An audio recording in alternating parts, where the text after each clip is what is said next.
All right. Finally get together. Wanted to talk. What's up? Hey, well, just wanted to go over a couple of things with you. That's why we scheduled this meeting so we could launch this podcast I've been trying to talk to you about. No, I'm not doing a podcast, Why not? You got the perfect face for radio. right? You've always did. Yeah, So that means you got a good voice, right. as I'm saying all this stuff that you're accustomed to. That's my point. You're accustomed to doing this, and why not? I mean, um, you know how we met, Yeah, yeah. and if you consider our previous environment, if anybody doesn't know, you and I did time together, Yeah. and I did 15, you did your 17, and honestly, my just going back, before I justify what we're doing today, the whole thing is our experience combined together. What is that? 32 years of experience here, right, between us.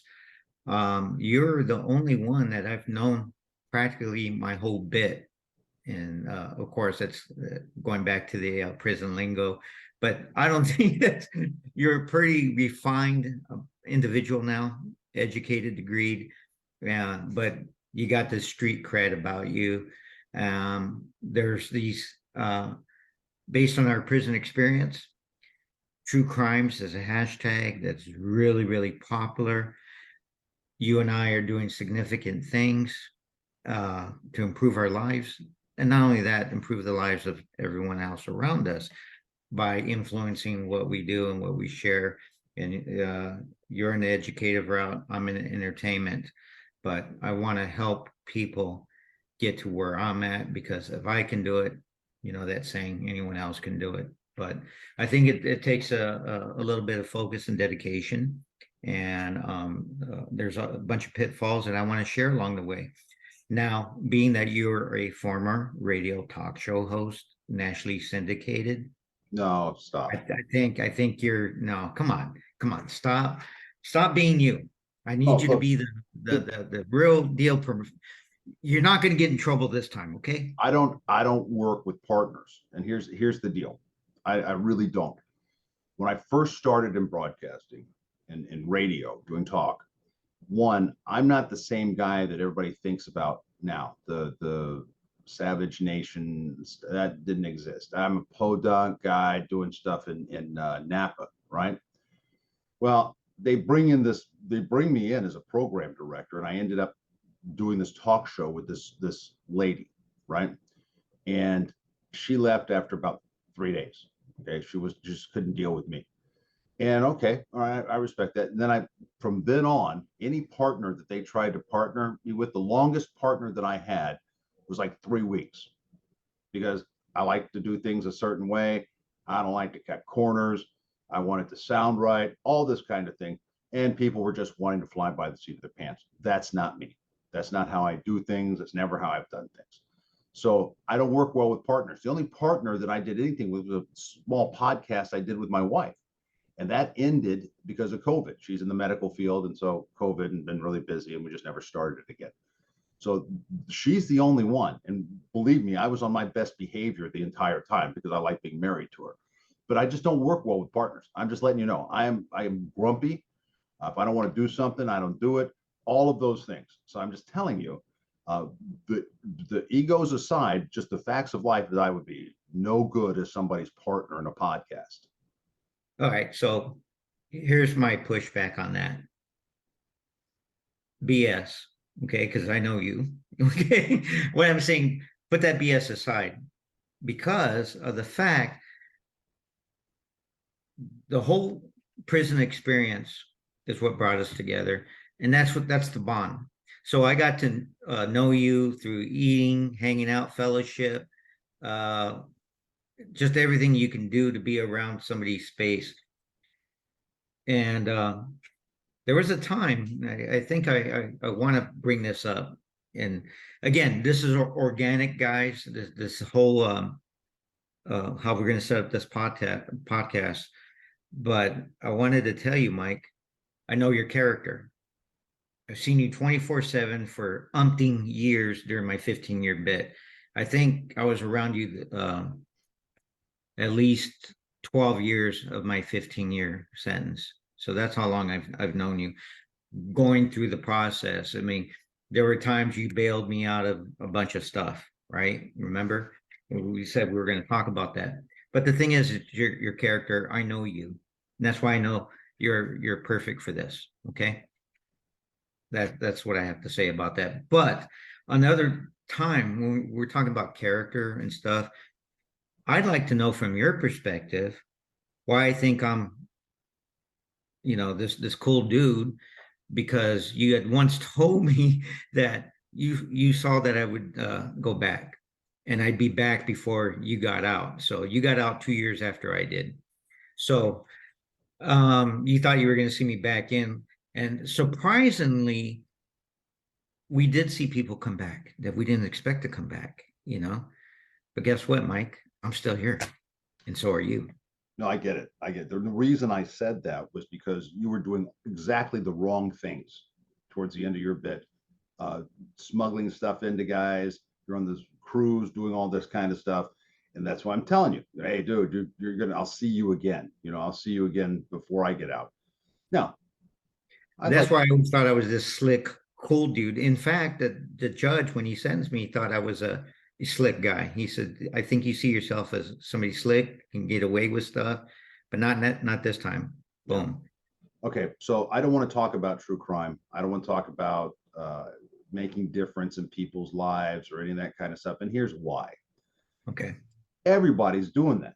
Okay, and I don't have any problems with people who, they find Jesus and okay, now we're gonna, okay, I don't, that's their thing. I get it. I get it. But it's not my thing. When I left there, I left there.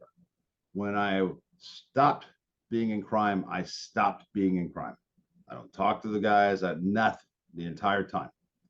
So it's a dead part of my life. It's something that I don't like to talk about.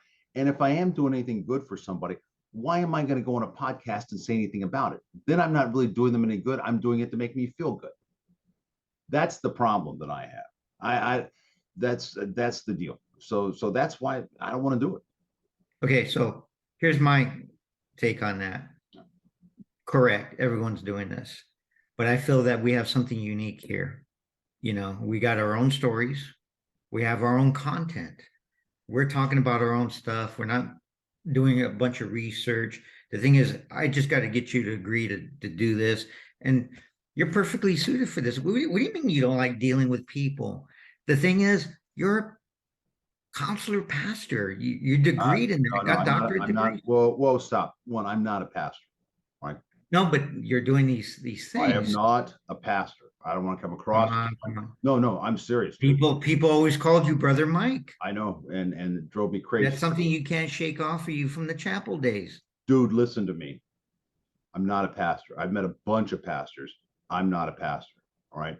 I've Okay, talked with maybe not. now. What do I do? Yeah, I'm a college professor and I do counseling for students and pastoral counseling, but I'm not a pastor per se. Okay, I don't pastor a church. I'm not part of the church organization hierarchy. I do it from schools. All right. And that's my thing. All right. So I don't preach anymore, but I do teach and I do counsel. And that's it. And nobody's going to want to hear about that. I'm not going to tell who I And counsel. we're not here for that stuff. Guess what? Your experience allows you to speak to the people. And that's what we're going to do. That's all we're going to do. You're just going to be you. I'm not asking you to do anything else but be yourself. You got this. You can I'm do it. not. I'm not afraid. Believe me. No, you're not. You just, get off your duff and you got something to say. No, Okay? You got no, something to say. And I think it's relevant. no.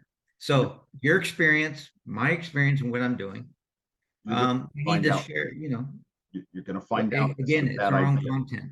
You're going to find out this is a bad idea if we do this. You're going to find out. It's a really good idea to work with me. I'm prepared to work through it. Okay. I don't give up. Okay. Yeah. Well, we'll see. I don't give up. In fact, anybody can look at my posts on social media. Oh, Don't give up. no, no. I know I'm persistent. Oh, I'm tenacious. I've been told all kinds of stuff because people reach a point where they don't want to have a breakthrough or get past through the mundane of being in their comfort zone. I get it. All But right. you're the guy. You got the job, Mike. No, Okay. Let's just do this. the deal is, no shortcuts at all. No, No, no. no. I don't fold in half for no one. I know what you're saying. The other thing here is that the only reason I'm going to agree to try this with you is because of something you said that really triggered. You do not give up. All right. And look, you and I have been in communication a bit for the last few years, and you do not give up. You push, and I admire that about you. Where I would have said, hey, screw it, I'm not doing this. I don't need you guys. You're trying to work in the system and at the same time be outside the system, and you've kept at it when you got slapped down a few times, and I mean hard, and it was like what's he going to do now? But you got back up, so yeah, okay, we'll try it. And if if it comes true, I don't think we're going to make it past 3 episodes, because you're going to find I'm a tough guy to work for. I understand. But here's the thing. You came up with this brilliant idea. And let me just tell the people how that came about. No, not yet. No, not yet. Not yet. So this is just the precursor to that. Oh, no, You no. won't have to be on camera. Dude, it's a deal breaker. It's No, okay. it's a deal breaker. It's a good idea. Don't get me wrong. But no, it's a deal breaker. We're going to try this. We'll see where it goes from here. But I'm pretty sure you're going to find out I'm pretty tough to deal with. Okay. And remember, I told you this. I see you're recording this. That's fine. But in this case, you will see how difficult I am to work with, because I'm really a no. Wait a minute, buddy. You're going to back up here.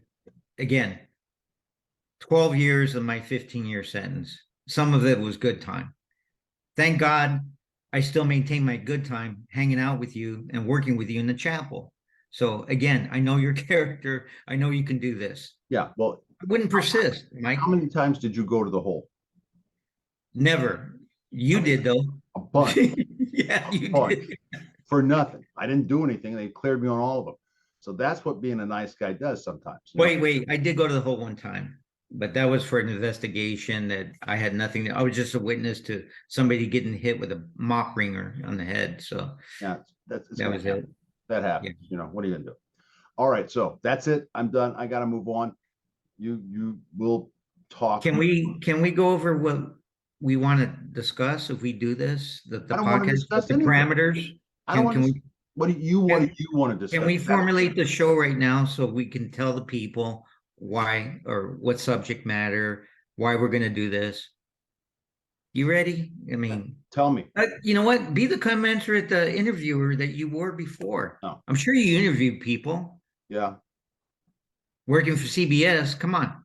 I interviewed some people. All right. So what do you want? At least this time you don't have to wear a tie. If we're going to work together, quit talking for a second. My God. All right. So what do you want to talk about? Because I know that's what we're going to talk about. Well, the show. Yeah. The basis for the podcast. Right. The things I want to cover on these episodes as they come up. Are we okay with the name, the Novaturian Mindset? Kind of a positive, motivational take on whatever we discuss. My tenacious attitude about not giving up somehow has to be motivational. And okay, look, let me wrap it, the motivational part with these things that are inside this package. Yeah. The mindset will be for motivation, success. About, I know you didn't want to talk about these things, but to me, this is near and dear to me, redemption. But specifically, knowing how all these big gurus that pitch the Fortune 500 companies talk about time being valuable, time being an asset. But I stumbled upon this main thing, learning how to redeem the time. How do you buy back time that you've lost? Both you and I lost time, depending how you look at it, depending how the world perceives us, right? ex-criminals, blah, blah, blah. You were down for the, all these words about doing prison have to do around time, doing time, hard timing it, all these things about it. And I love time. I have a lot of posts about, that have images of clocks.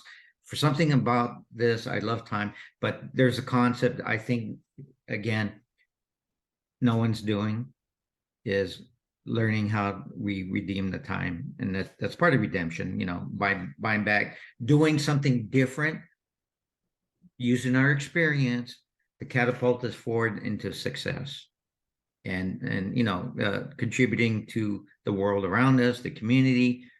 So those are the things, the aspects I want to talk about is what you can do to feel good about yourself, be successful, the health and wellness type thing, attitude. But we're not going to do any crazy diets or any crazy stuff. We're not talking about real life. And you've written a couple of books about this stuff, So I want to discuss these experiences on learning how to roll back the time and doing positive stuff, taking the negative like a Polaroid and turning it into positive, a nice picture when it develops.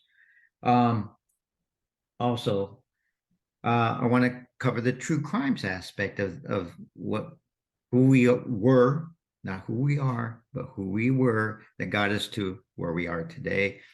It's a popular hashtag going all across social media. In fact, you had a podcast pretty much like we're going to do, but this was for the Innocence Project, where a guy was exonerated after supposedly murdering somebody, well, his girlfriend. And so they did a podcast series about it, and it covered new evidence. They took it to the New York DA's office, and he got exonerated. So this whole hashtag about true crime stories is blowing up. NBC's got their TV show, and they're using the hashtag. So true crimes aspect, but with that part of the stuff, it's like to share our background, what got us here, but what makes us different. So we're going to talk about the negative stuff. I would like to, especially about me, because I people that know me can't figure how in the hell did I come up with this great idea to write a good movie. How did I get here? So I want to discuss the true crimes. I want to discuss the movie. I want to discuss, as this podcast goes on, the behind the scenes stuff that's going on with the movie, and to give some insight into Hollywood, what I'm learning. Also, I want to talk about, well, again, we have our own content, we become our own influencers, but I want to do it for the right reasons, talk to the people for the right reasons, about how to transition and improve their lives by using us as an example, this is the part I really want to discuss. And I think, good. Let's get to the point. Your counseling capabilities, we'll say. I didn't realize, I want to talk about an aspect of what is being called, in fact, there's a TV show called Unprisoned, UN, Unprisoned.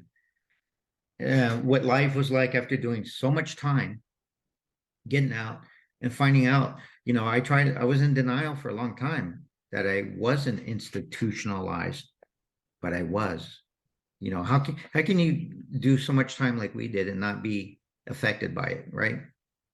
Have some hangups, imagine this, Mike, missing certain aspects of doing time. I love Fridays when we had to get ready for dorm inspection, win first place, get free popcorn and soda. And then you and I was the TV monitor where I came up with the TV schedule. And guess what I did for us, for you and me? I put our favorite show on Wednesday nights at 7 p.m. Yeah. Ghost Hunters, Yeah. right? Yep. So, all this stuff to keep the natives restless from being restless, No, all these programs.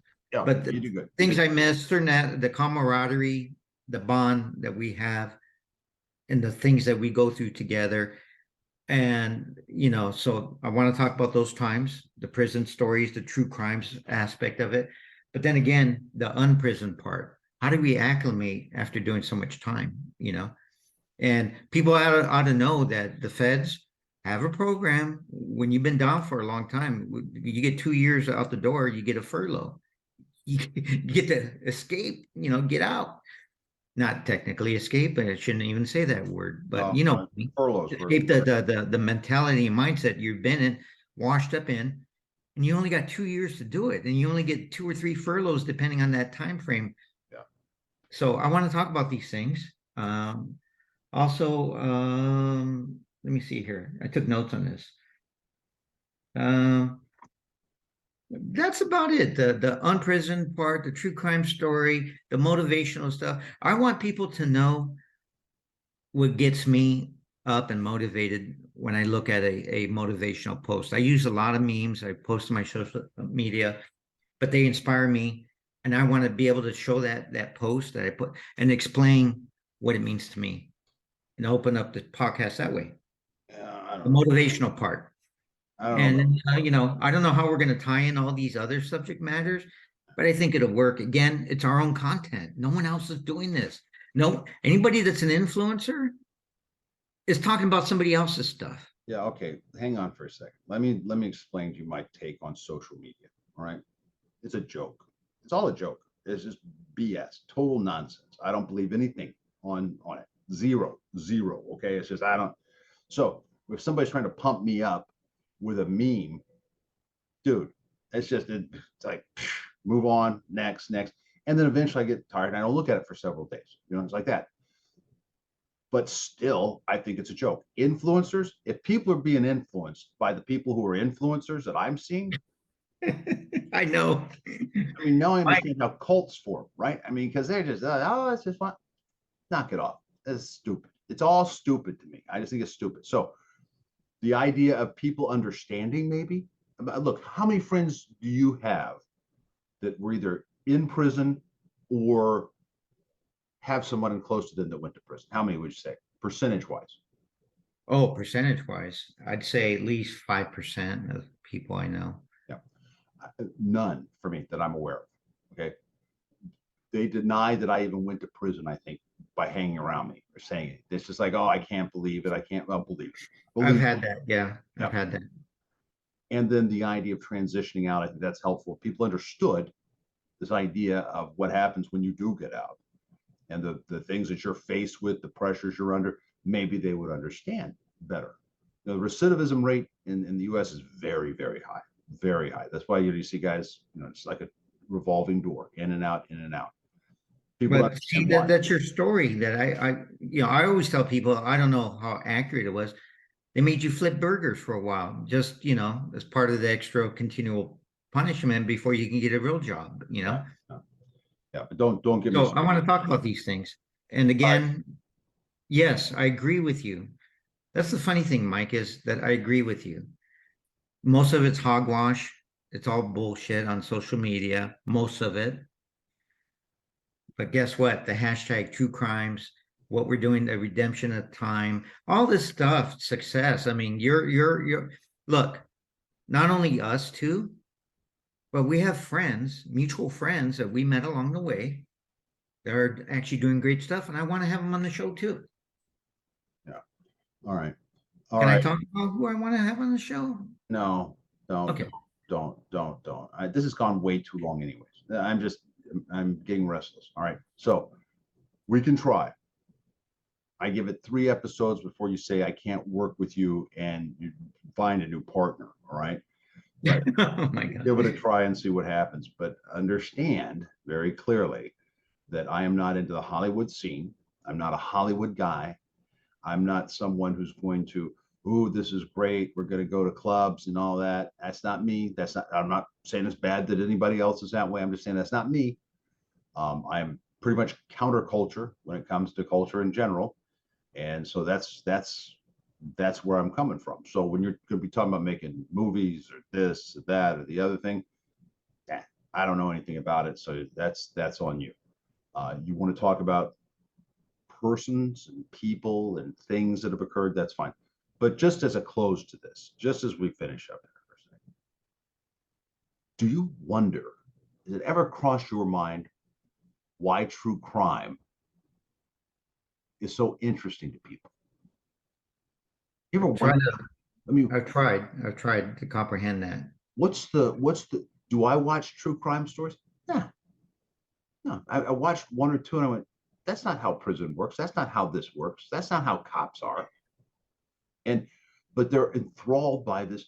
So we're not serial killers that I know of. We're not Colombian drug lords that I know of. Well, I work for him though. That's my aspect. But I go know, on. I know. I worked with some people too, right? But the point is, you tell the truth about what it's like, people are going to get scared and run off. And so it's kind of becoming a glamorizing thing, you know, a thing.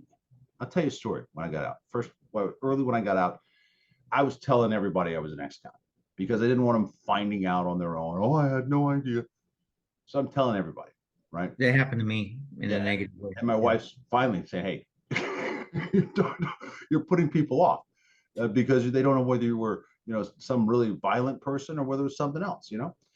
So I've tamed it down.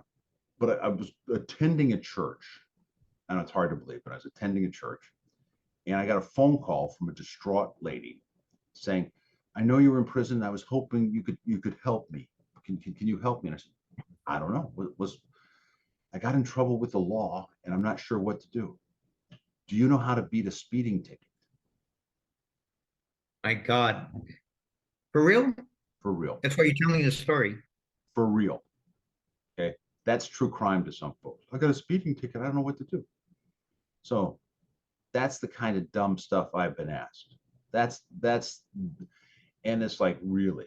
Okay, you think I know about, I was in federal prison, lady. I didn't go there because I was speeding in a federal park. All right. Although I did time with a guy who did speed, got stuff like that. But There was a guy that knocked down a signpost in a federal park yeah, and got thrown in there for a few months.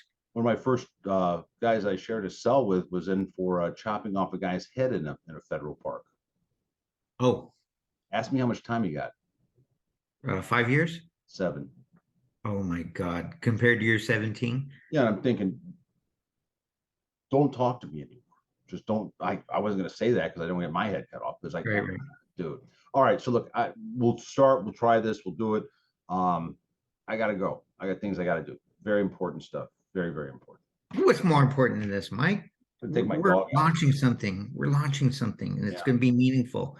You know, yeah, you know, I agree with you on most of your stuff, why you are the way you are, but you got something to say. So you're not going to be in this Hollywood aspect. I'm not going to make you and who you're not, and I'm not going to have this give this perception to our audience of what you're not. So the way I see this going, you're a talk show host. You're a radio talk guy. Interview me. Let me be the subject. Ask me the questions. Extrapolate all the things and help me get through this point because I'm under a lot of frustration from perceptions, whether good or bad, from other people about what I do. Yeah. People are constantly judging me, whether good or bad. Yeah. And that's why I had this is what built up this don't give up attitude. I know I'm onto something good and great, not only for my benefit, but benefit for lots of others. And I need you in the co-pilot's chair to share that information. Why? What makes me tick? Yeah. Why am I viewed as, when you gave me that word, I owned it. I put it on it, wear it, the Novaturiant. Yeah. And what does that mean? Someone that is seeking a life-changing scenario in their behavior, action, and life. Right. So I'm looking for that life-changing scenario. Right. Well, the word is a verb. All right. The word is a verb. I converted it to a noun by putting the in front of it. Right. So somebody's not going to like that, but you know, I teach psychology. It is what it is. It is what it is. Live with it. You know, what are you going to do? So for the title of the show, and this is my last thing, I really got to go. The last thing, the title for the show, The Novaturians. Ah, plural. Ah, yes, plural. Good. Excellent. You recognize. Okay. Good. Says the wise sage. Yes. Yeah, that's me. That's why I got the white hair. What's left of it. All right. Okay. That's it. Okay. All righty. All right. We'll set up a schedule. Take care. Okay. Bye. All right. Bye.